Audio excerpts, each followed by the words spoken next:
there everyone, welcome back to the channel, Chipmunk here. Now, like any truly logical person, I have been working on watching every single movie in the Turner Classic Movie Collection, and I've been doing it backwards for reasons I have explained. Anywho, I'll go into that now. I have gotten all the way up through the T's. However, it being a streaming service, Turner Classic Movies is currently available as a hub on HBO Max.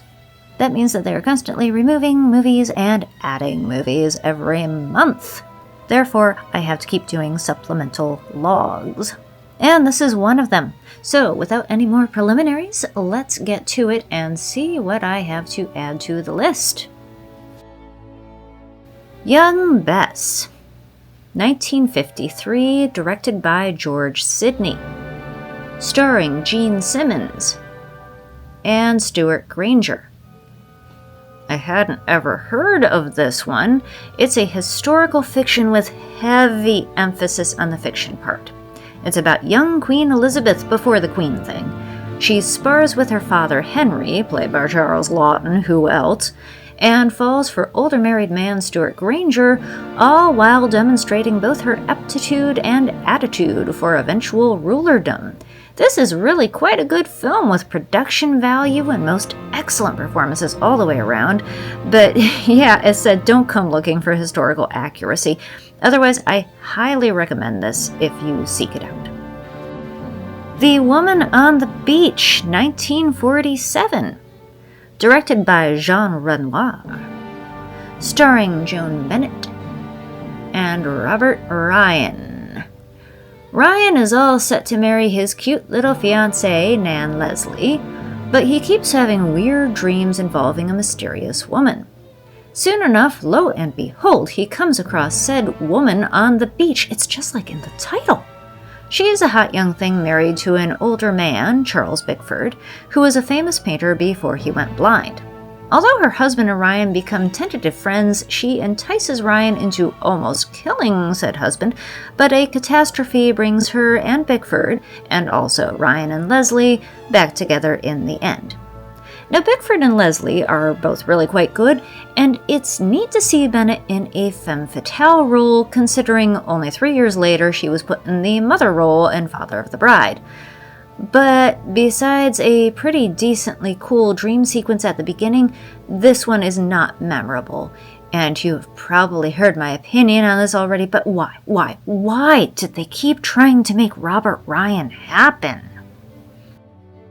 The Woman in White, 1948. Directed by Peter Godfrey. Starring Eleanor Parker and Alexis Smith. The classic novel by Wilkie Collins, which I've never read, gets a film adaptation, one of many. A young fellow in ye olde 1800s gets hired by a rich family as an art instructor, and while en route to their mansion meets a strange lady attired in a monochrome hue by the roadside. At first I hoped this was a ghost story, but instead the lady is the identical cousin, people of a certain age sing along, of another young lady from the mansion. Now, the inhabitants of said mansion are two beautiful young ladies who are Parker and Alexis Smith, who also are cousins. There's Parker's uncle and his long-suffering valet, a nurse, and the long-staying visitor Count Fosco, played by Sidney Greenstreet. There is also the conniving Sir Percival Glyde, I am not making this up, who manages to get himself engaged to Parker. Now, although I would have preferred a ghost story, and the story is far-fetched, still it is a charming gothic mystery, with a particularly great performance by John Abbott as the annoyingly hypochondriac uncle. One neat thing is that Parker, who, when she appears as the titular lady, she plays two roles here, as I said, maybe wasn't clear about, she wears her hair down and looks quite modern, like she could have just stepped out of the nowadays. It just goes to show what a difference the trappings of trends can make. Without Love, 1945. Directed by Harold Dubuquet. Starring Spencer Tracy and Katharine Hepburn. I mean, it's Tracy and Hepburn. as in anything they do, their chemistry flies off the screen. How anyone could think these two were not an item in real life, which really is kind of a sad story, look it up. This is one of their many comedies. They did also do dramas, just not as many. And it's real good, clean fun. Tracy is a scientist who, through the twists of fate, ends up working at Hepburn's home. They've both been burned by and sworn off love, and to make their living arrangement easier, Hepburn proposes marriage business style. Of course, you can guess how it ends. Support is provided by Keenan Wynn, who I always enjoy, and the ever-delightful Lucille Ball. Definitely do give this one a go. Winner Take All, 1932. Directed by Roy Del Ruth, starring James Cagney and Marion Nixon. A pre-code film where Cagney is a boxer sent out west for his health. He meets up with Nixon's good girl single mom and starts up a romance. She needs money, and Cagney secretly does a boxing in order to get it for her. He then heads back east, promising to return for her, but gets mixed up with Virginia Bruce's bad girl instead, she just playing with him for kicks, and honestly, he is the world's biggest idiot because it's really, really obvious. But he doesn't cotton on until the absolute end, and then goes back to Nixon. He's a real prize, this one. Overall, it's a cute little afternoon movie, a good time waster, but nothing more. Willy Wonka and the Chocolate Factory, 1971. Directed by Mel Stewart. Starring Gene Wilder and Peter Ostrom. I didn't have to watch this one, as I've seen it several times, and I would hope you have too. This perennially terrifying tale about the eccentric candy maker scarred many of us Gen Xers for life, which is par for the course. Just ask us about our childhood movies sometime. And it still works, too. Where Danger Lives, 1950. Directed by John Farrow. Starring Robert Mitchum and Faith Demers. Mitchum is a doctor who saves Demer's life and falls for her, but she turns out to be a femme fatale who manipulates him. Claude Rains has one scene as her husband, who provides a great deal of exposition, explaining to Mitchum what his life is really like, but then she kills him sneakily, managing to convince the then unconscious Mitchum that it was his fault, and then runs off with Mitchum, almost making it to the border before her sins catch up with her. Not a great film by any means, notable only as Demer's first major role. Waterloo Bridge, 1940. Directed by Mervyn LeRoy, starring Vivien Leigh and Robert Taylor. This is actually a newer version, as there was also one in 1931. It's the kind of story that would have been quite popular and touching at the time, but it doesn't hold up to modern scrutiny. Leigh is a ballet dancer, and Taylor is the army officer, and apparently a British one, without a trace of accent, who falls for her. They get married before Taylor heads back out into the war. Leigh has a falling out with the ballet company and looks for work. Through miscommunication, always the way, she mistakenly believes that he has been killed, and since there are no work opportunities to be found, she turns to prostitution to survive. Wouldn't you know, it's only then that he shows back up. She finally tells him all, and he forgives her, and is like, let's move on, cool. But particularly since his family is upper-class gentry, she realizes that the truth will probably come out at some point, and rather than put him and his mother, the always excellent Lucille Watson, through that, she ends her life instead. It's a melodrama, which is beautifully shot, excellently acted. I mean, I knew Vivien Leigh was a great actress, but damn, she was a great actress. And yes, again, a bit of a dated story. And I can't help nitpicking the ballet performance scene. It's clear Leigh and supporting actress Virginia Fields have had some dance training in their lives, but professional ballerinas they definitely are not, and the choreography is so dang boring. It just bugs me. I hate seeing it when movies get danced wrong. Other than that, I really do recommend this one. Taylor is great and charming, everyone's good really, but this is Leigh's film all the way, and it is worth experiencing her in it. The Walking Dead, 1936. Directed by... I'm sorry, I've only ever seen it written. Michael Curtiz? The Casablanca guy? Starring Boris Karloff and Ricardo Cortez. Karloff is a man framed for a crime and put on death row who almost receives a last-minute reprieve, but the orders don't get there in time due to incompetency, which is just the truest part of this film. Edmund Gwen's doctor manages to revive him, making him the Walking Dead of the title. Eventually, after plot complications, he gets shot and dies all over again. Now the posters, which are gorgeous, look at these, naturally play it up as a big horror dealio, but it's really more philosophical. Karloff and Gwen are quite good, but otherwise the performances are unmemorable. The cinematography is strikingly good, shout out to Hal Moore, which I wouldn't expect anything less from a Curtiz film, but also, just Warner Brothers of the time had this black and white thing down, and you can see why noir became their look. So for that, and the philosophical bent the undead man receives quite a lot of sympathy, this is worth a look. Vigil in the Night, 1940. Directed by George Stevens, starring Carole Lombard and Brian Ahern. Okay, so this is an interesting one. It is also a melodrama, with Lombard as a nurse. Her sister Anne Shirley, who I keep getting mixed up with Anne Rutherford, is also a nurse, and they work the night shift at a small care center. When a young patient dies under Shirley's care due to negligence, Lombard covers for her and gets kicked out.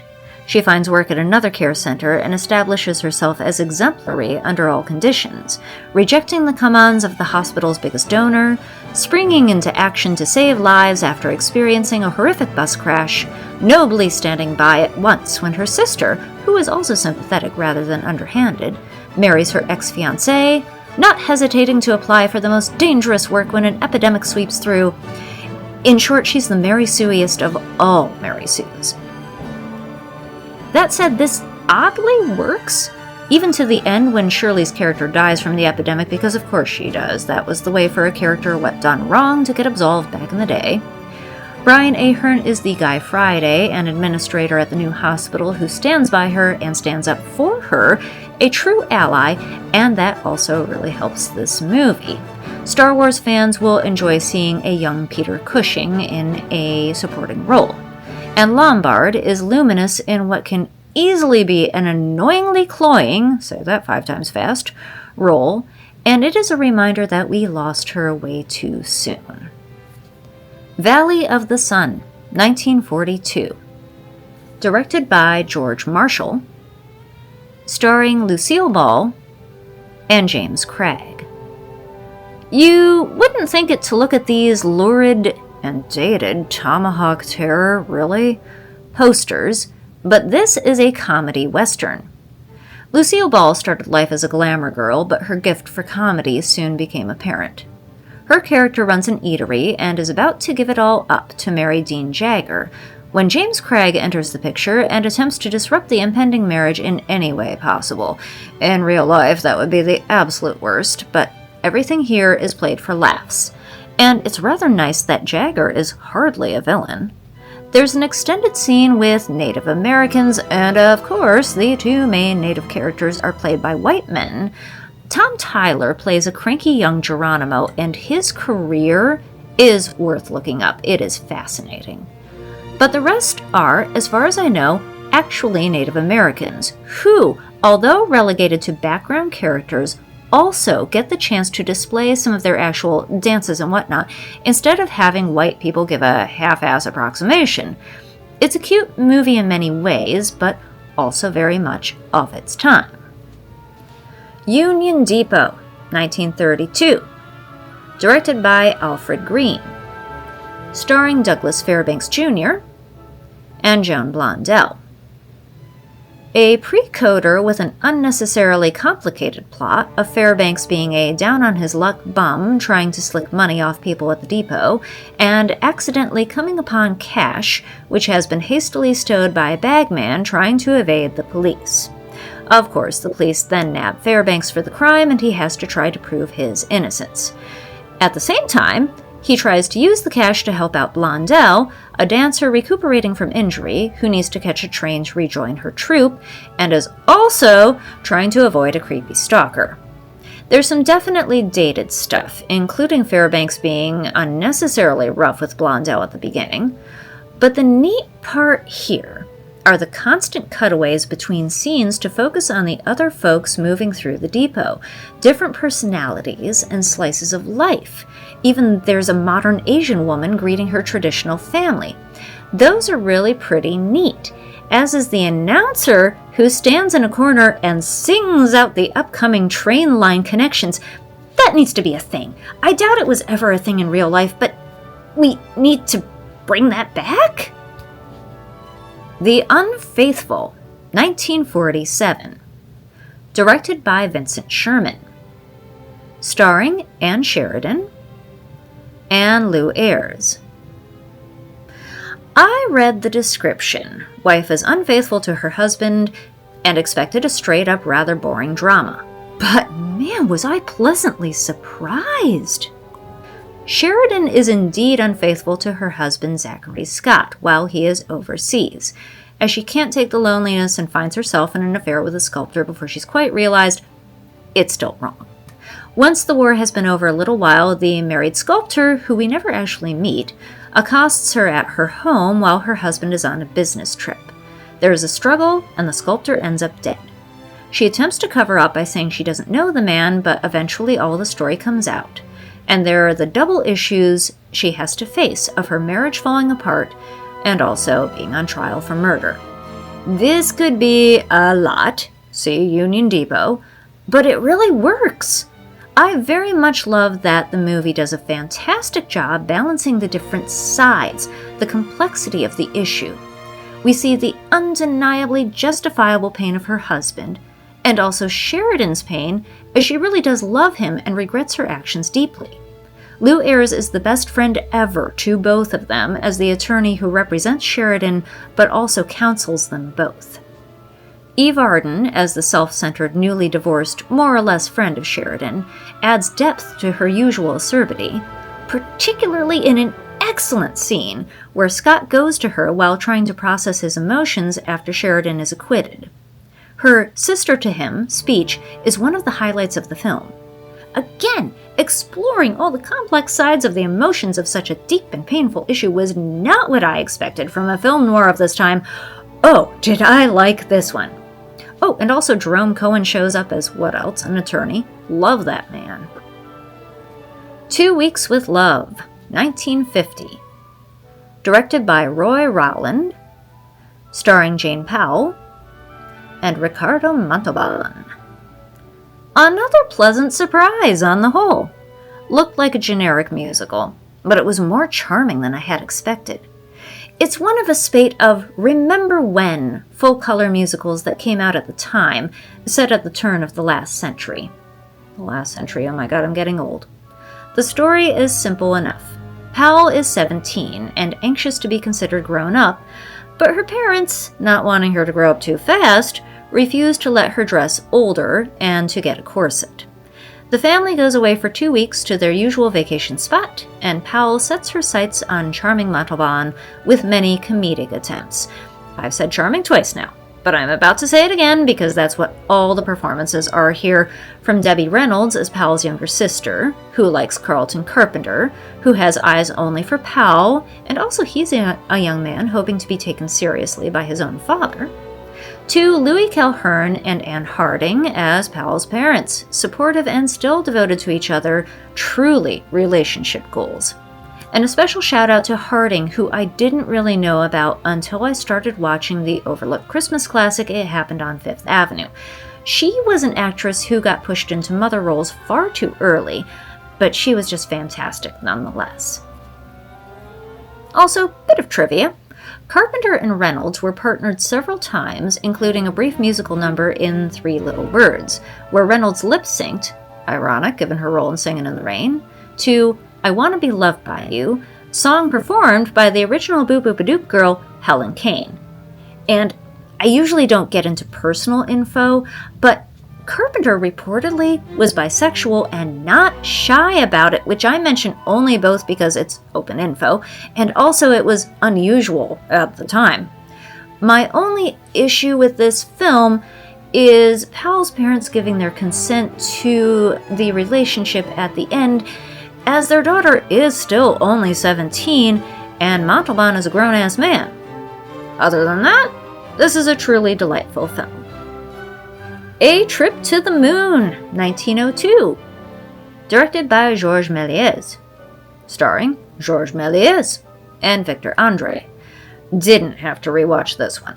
The original, the best, back when you could just shoot a rocket to the moon through a cannon, because of course, how else would he do it? Okay, I doubt audiences of the time were convinced of the accuracy, but if you're looking for reality, you have come to the wrong place.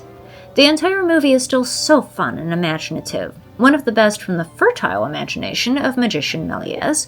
The man is a cinematic legend for a reason. Till the End of Time, 1946. Directed by Edward Dmytryk, starring Dorothy McGuire and Guy Madison. This is a post-war film attempting the quality of The Best Years of Our Lives, but not quite getting there. Madison and Robert Mitchum are soldiers just getting out, and the beginning of the movie details the procedure for the menfolks to reintegrate into society, which was pretty interesting and promising. The rest of the flick really didn't live up to that. Madison tries to get back into the swing of things, but predictably has issues, and falls for McGuire, who also has issues. Mitchum has issues of his own. Jean Porter livens things up a bit as a cute little teen next door who has a crush on Madison, but that's not enough. There's a good but small part at the end where Madison and some of his buds get into a bar fight defending a black soldier from racists, and an extended subplot with one of the buds, a former boxer who has lost his legs and now refuses to leave the house. Anne Harding is his mom. But overall, this film was wholly dull and unmemorable. 13 Women, 1932, directed by Georges Archambault, starring Irene Dunne and Myrna Loy. Well, this is a movie. Okay, so it's the tale of a group of grown women who begin to die or meet a bad end in different ways. Some off themselves, some go nuts and do a murder and then get put away, etc., etc. All the women were in the same sorority, and the remaining women begin to fear for themselves. Each also gets an individual prediction of their end from a famous future-predicting dude. Said dude also dies in what seems at first by his own hand, but it soon proves that he was murdered as well. Of course, this isn't really a mystery. We see from the beginning that the whole thing is engineered by his assistant, played by Myrna Loy. Here's the big thing. She portrays, well, see if you can guess from the photo. You're half right. She is supposed to be half Asian. Hence the eyebrows, I guess. Oh boy. So this is severely problematic, which should be needless to say. And for the most part, the film is half staid, half laughable for the wrong reasons. However, there are 2 points. One is brief, where Irene Dunne gets taken for a ride by one of the villains, there's a henchman, who bails out of the car, and instead of straight up freaking out, Dunne calmly takes over the wheel, which was lady power for the time pretty awesome. The other is Loy's villain speech at the end, where she explains her motives. Back at college, Loy had wanted to join the sorority, but wasn't able to due to her racial background. She makes it very clear that no matter what she tried to do at that college or in life to best herself and move up in the ranks, it was never enough. And I was like, dang, 1932 movie! Honesty! Considering everything else, that part was not worth the whole movie, but it was a great little speech nonetheless. Tension, 1949. Directed by John Barry. Starring Richard Basehart and Audrey Totter. A both hit and miss film noir. Bassheart is a mild-mannered pharmacist who dedicatedly works the night shift in an attempt to make life better so his wife Totter will be happy. His wife, however, is shown to be no good right from the get-go, even leaving with another man for the evening in the very first scene. Never happy with their stay at life, she eventually does leave him for good, driving him to cook up a revenge scheme. He takes on a new identity and apartment, then attempts to kill her lover, the hairiest man I have ever seen. He chickens out at the last second, but wouldn't you know, said lover ends up dead anyway, and the wife runs back to Bassheart when the cops come calling. The head cop goes so far as to let the shameless wife think she has seduced him, and eventually entraps her in a rather silly manner, but there it is. One of the best parts is that the supporting cop is a Mexican fellow, not played for laughs. Also, Sid Charisse lives in the apartment complex and becomes a gal Friday to Bassheart, even though she barely knows the dude, and there's no reason for her to support him unconditionally, but that's how these stories go. It's engrossing enough for one go, but not on repeat. If nothing else, there's a schmackshy theme that plays whenever Totter appears on screen, and that gets old fast. Also, you will never guess how Bassheart completely changes his appearance, so no one will ever know it's him. He gets contacts. Superman, eat your heart out. The Tattooed Stranger, 1950. Directed by Edward J. Montan. Starring John Miles and Patricia White. Another one that started promisingly enough, with a passerby coming across an abandoned car in Central Park, its occupant dead. The cops come and investigate, and it is quickly proven to be murder. Then the seasoned veteran and the young sassy newbie have to follow the clues, track down the murderer. The younger one has to find love with professional consultant Lady Botanist, and there's a final shootout at a... what do you call them? Company that carves out gravestones? It's not very interesting. And more than that, it's what might be called a B picture, but it's really more a C picture. The acting is vastly wooden, the pacing is slow and awkward, and obviously the plot is nothing new. It makes a big thing on the poster about being filmed on the streets of New York City, which it very much was, and I feel like they actually saved money doing it, including using what seemed to be regular folk instead of extras. The most interesting thing here is that it's a back-in-the-day police procedural, and they do spend some time showing the scientific methods cops use to solve the crime. 1950s CSI! Other than that, it's not worth the time. And that's it for now. Until next time, take care of yourselves and each other, and watch all the movies and read all the books. Do watch some of these that I've recommended, or if you already have, either way, put it in the comments and let me know what your thoughts are. I really want to know. I will see you next week. Until then, chipmunk out, or whatever. I'm still working on the tagline, whatever you call it. The bye. Okay, bye now.